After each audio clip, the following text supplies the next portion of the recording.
When you step out of your comfort zone and actively seek God's purpose, you break free from passivity. Living intentionally with Christ requires effort, but it leads to more vibrant, fulfilling relationship with Him. 3, 2, 1. Welcome to the New Path, New You podcast. My name is Ron Cool, and today we are starting a new series entitled Next Steps, Growing from Brotherhood to Leadership in Men's Groups. And if you've missed any of the groups, conversations, or podcasts, please go back and listen to those. I'll put them in the show notes. But this 6-part series is around next steps. So we're going to talk about the natural progression for men who are part of a brotherhood in a men's group. And we're going to walk through how that personal and spiritual development can translate into leadership development that will help a man move from participant to leaders and change makers with their families, churches, and communities. So each episode is going to take a part of this, and I'm going to give you the titles for each episode, and then we'll get right into episode number 1. But episode number 1 is going to be taking ownership, making your faith personal. Episode number 2, stepping into accountability and walking together in truth. Number 3 will be from a brother to leader, taking on responsibility. Episode 4 is leading at home, becoming the spiritual leader of your family. Episode 5, serving at church, using those gifts in ministry. And then episode 6, we're going to wrap this all up, put a bow on it, and it is legacy of leadership, leaving a lasting impact. So today, we're going to talk about taking ownership, making your faith personal. And we're going to focus on the importance of moving beyond simply attending a men's group and actually truly making your faith your own.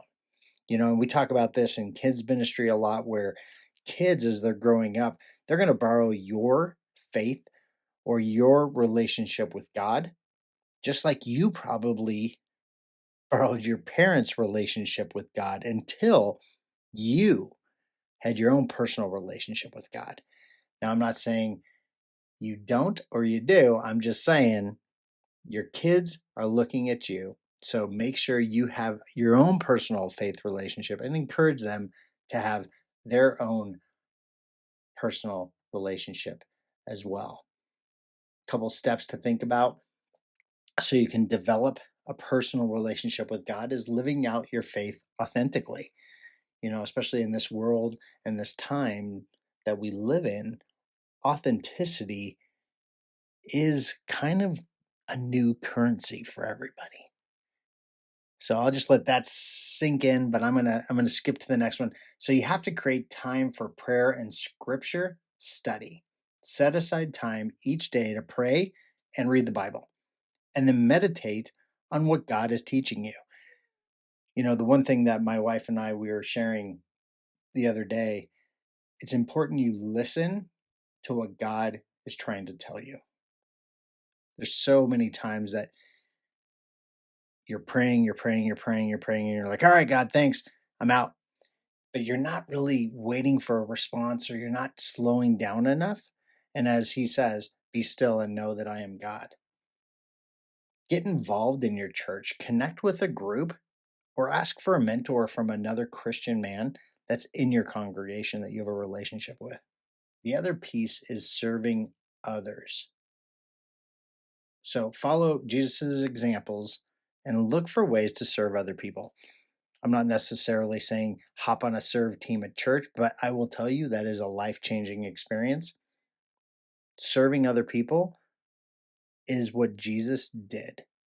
And as a man, you're called to serve your wife, serve your family, serve your community, serve the church.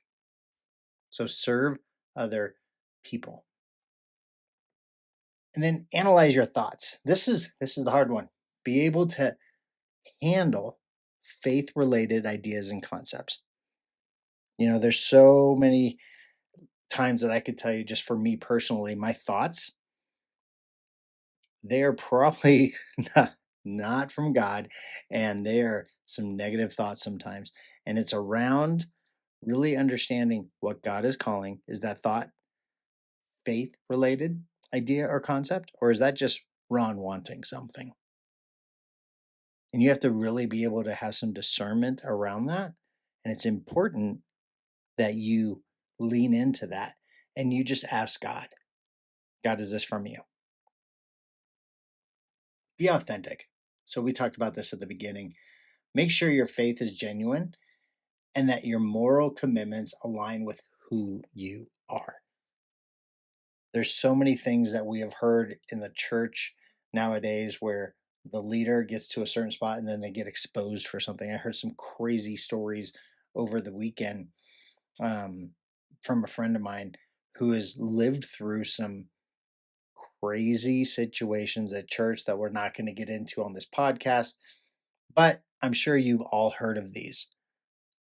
And you have to not point it out to other people, but make sure your moral compass aligns with who you are and who God is calling you to be. It's not about pretending to be somebody else or getting yourself in a situation you don't want to be in. So, taking responsibility for your own relationship with God. Don't let others guilt trip you into practicing your faith or not practicing your faith. That that's something that I've seen a lot as Christians. You, we could fall into guilt tripping somebody to believe how we believe. That's not what this is about. That's not what this is about. And lastly, recognize all things belong to God, and you have a responsibility to be faithful stewards of the resources that He has given you. That's your wealth, that's your house, that's your wife, that's your family, that's your job, that's your car. I can keep going, but I think you understand what I'm saying. It's around stewarding everything that God is giving you. So, over the next 6 episodes, I want you guys to just lean in and understand this is going to be a roadmap for men looking to grow deeper in their faith, take on new roles of leadership, serve others. We're going to talk about practical advice, spiritual encouragement, biblical wisdom for men to become leaders in every area of your lives, which is lead yourself well, lead your family well, lead your career well, and lead your church and community well. So, as we talked about, we're just moving beyond simply attending a men's group here, truly making your faith your own. So, are you taking time reading the Bible every single day? I want to give you some practical tips here. The first 15 minutes of your day, of your morning, wake up, don't pick up your phone. Don't pick up your phone.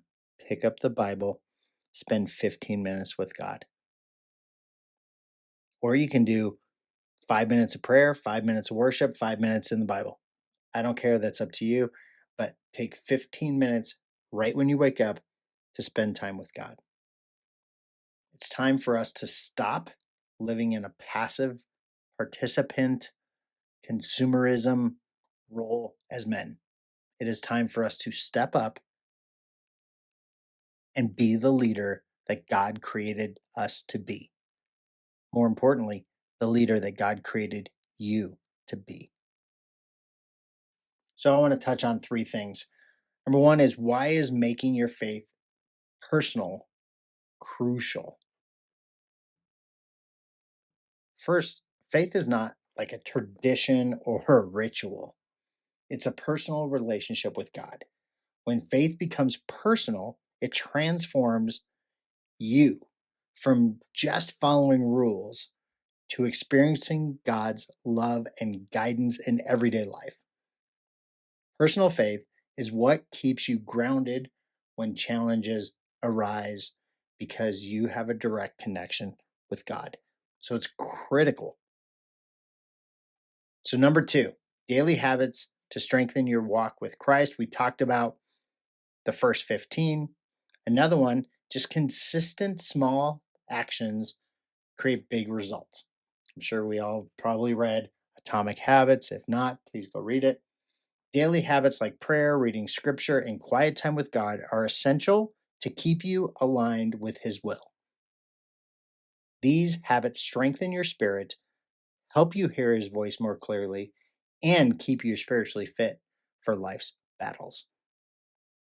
Number 3, breaking free from complacency and stepping into intentionality. Complacency in faith leads to stagnation, but intentionality brings growth. When you step out of your comfort zone and actively seek God's purpose, you break free from passivity. Living intentionally with Christ requires effort, but it leads to more vibrant, fulfilling relationship with Him. And I will tell you, not only with Him, if you have a complacent relationship with God, I almost can guarantee you. Now, I'm sure there's people listening and there's like, Ron, that's not me. That's fine. This is me. I'm talking about me for a minute. I had a complacent relationship with God. I also had a complacent relationship with my wife. And I also had a complacent relationship with my family and my kids. Once I created an intentional relationship with God, He helped me create a very intentional relationship with my wife, which then led to an intentional relationship with my children. So, what I'm saying, be intentional, break away from complacency. And it's so easy, man. It is so easy. And I've said this on the podcast so many times, but when you live complacent, you run the risk of losing everything you think might not be important to you until it's gone. Then you're going to look back and go, I was talking to a gentleman who wasn't sure if he was going to stay married or not. And we kind of walked through it. And I said, look, you're at a position where you need to decide which hard you want to do. Do you want to do the hard of working with your wife, taking some responsibility of some things that maybe you've done wrong and correcting it and doing that hard? Or do you want to do the hard that you don't live with your kids anymore? You don't see them as much. You're not in their life as much. Or do you want to do that hard? Both decisions are hard. You just have to choose the hard that you want to walk through. So, man, I'm excited over this series. I think it leads well into what we just been talking about is groups. This is about taking that next step. Maybe you've joined a group, you've been in a group, you've gone to groups for years. Well, now it is time for you to take that next step into leadership. And I can't wait to see the transformation that's on the other side for you on your new path for a new year.